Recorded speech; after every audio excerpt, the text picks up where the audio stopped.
Sunday Cafe with Roman Travers. Magic Talk. Oh, it's actually John Budge, to be fair. He draws the winners. Dr. Harold Hillman. I don't often call you doctor, but you are a doctor and you are an executive coach. Good morning to you. Good morning, Roman. It is good to connect with you on Sunday morning. What a beautiful day out there. It's a cracker. Have you been out getting your arms, knee deep in poached eggs? That made no sense. Yesterday and then again this morning, I walked up into Ponsonby. I live in the CBD, and the streets were bustling with people out there. The energy was really good. It was just beautiful yesterday afternoon. I've never seen so many people out, and I think people doing a reasonable job of keeping social distance, but you could feel the need from many people just to see other people. Oh, it's a real human need, isn't it, just to be connected? But we are seeing some real prize acts of stupidity from bar owners and some church people wanting to go out there and, spread the word of God and the germs that go with it. How do we ramp up empathy in a global pandemic?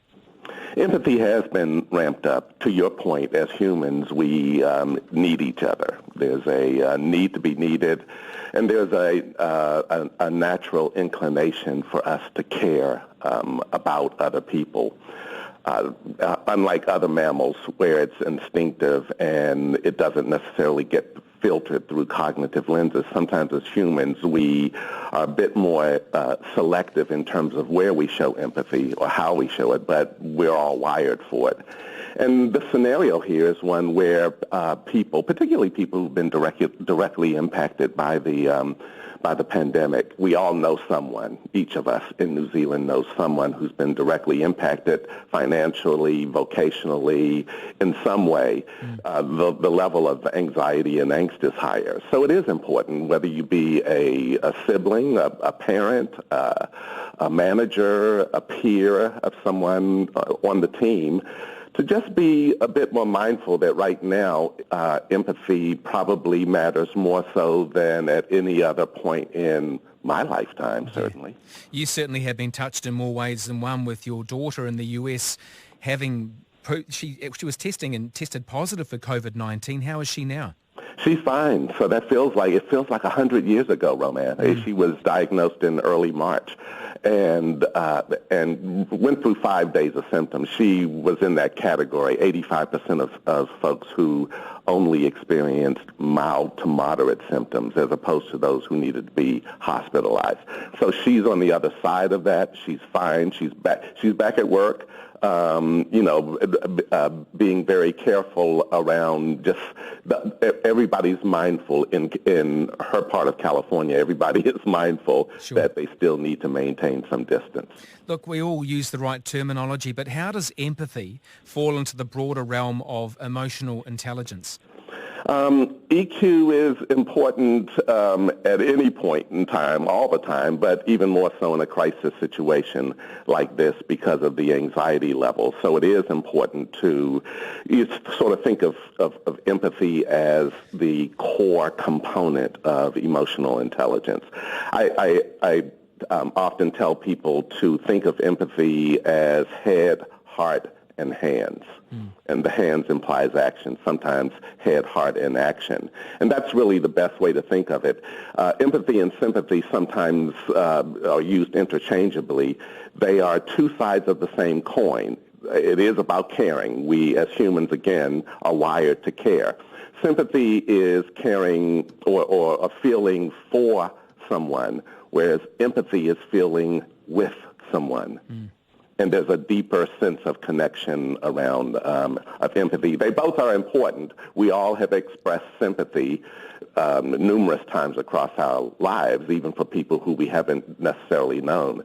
But empathy is a deeper connection, and each of us has experienced that. Each of us has given empathy, and each of us has received empathy. Harold, I'm sure people will all be able to recognise that person in our lives, a boss who you've gone to and you've told them that your world world is falling to pieces and you get the Anyway, I need you to be at work tomorrow at 9. How has EQ been put to the test over the past few months? Oh, it has been put to the test big time. When you mentioned that conversation with the boss, I mean, when I was active duty military and decided that I could no longer, lead my life as a partial human, I was a closeted gay man, and I went to my commander and sat down with him and told him what my scenario was, and I've never felt more care and concern than then. So it makes a difference for people who are going through their own scenario, but also when we're going through a situation like this. Well, no, man, there's 3 components. Can I just break them down quickly? Sure. Go for it. For you? Well, the first part so when we think about head, that is cognitive empathy. That's what that's called. And cognitive empathy is the ability to just understand how a person got to a place where they think this way or they feel this way. And to your point, sometimes when we sit down and another person wants to take us through their thinking, we're sitting there just sort of nodding our heads, and we're listening sometimes even to refute. We're not really listening to understand. It may be a person who votes a different way, a person who worships a different way, but there's this idea that, hey, I don't need you to do anything. I just need you to understand how I feel or understand how I think and how I got here. And sometimes a person just needs to be heard. They don't need you to do anything. They just need you to listen. And so with cognitive empathy, even if you've never been made redundant, perhaps you're a team leader and you've never been made redundant, you maybe aren't able to feel it the way that person is feeling, but at least understand that, there's a lot of worries on their mind, and it requires you to be perhaps a little bit more flexible in terms of how they work their way through this. It makes a difference for a person when they feel supported as opposed to judged. The other thing around cognitive empathy is try to avoid telling people how they should or shouldn't feel. After a person has unpacked their thinking and their feelings for a half hour, your comeback should not be, you shouldn't feel that way. Sometimes we say that to people. Yeah. And, in a sense, with almost minimizing what they've just told you. Yeah, do you know what, Harold? I'm just thinking about what I used to do with my daughters when they were little. They'd come to you with an issue, and your instant reaction is to give them your advice, which, of course, as a parent, you're supposed to do to a certain extent. But why is it that just listening sometime is beneficial, and why does talking about your problem help, even if you don't get advice from someone? You're spot on there in terms of there's a mentality, particularly for people who put pressure on themselves to be the perfect parent or the perfect leader, where I've got to fix this for you. I've got to do this. I've got to give you some sage advice. Sometimes all people need to, all they really want is just listen to me. Just, it is helpful for a person sometimes to be able to unpack their thinking, and they don't need judgment. They don't need solutions. They just need you to sit there and be fully present with them. Yeah. And to, just hear how they landed in a certain place without this sense of being rushed or not fully present. Is one of the issues that we face in 2020 and moving forward into any year from now is that every business organisation wants more. They want you to be more effective, more productive, more profitable, and we just get exhausted by the more, don't we? We do. We absolutely do. This is one of those, in terms of the second component of empathy, that is emotional empathy, and that is not only to understand how a person got to the place where they think a certain way or feel a certain way, but with emotional empathy, you can actually feel it. It may be because you've been there yourself. And we've all been to that point of burnout.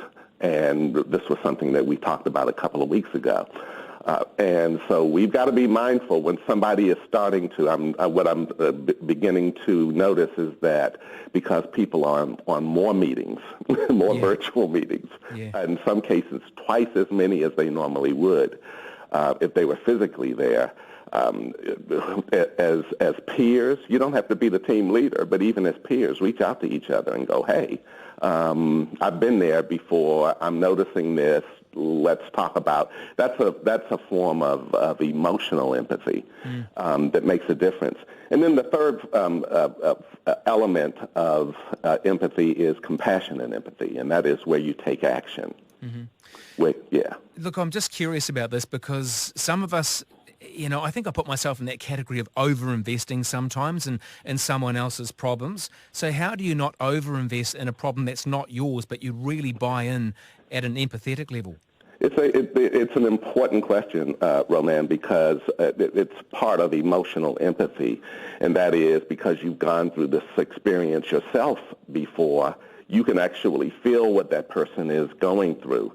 But there is a fine line. There's a line that you have to maintain. You have to be careful of what's called emotional contagion, or what we call in psychology countertransference, where you take on the emotions of the other person.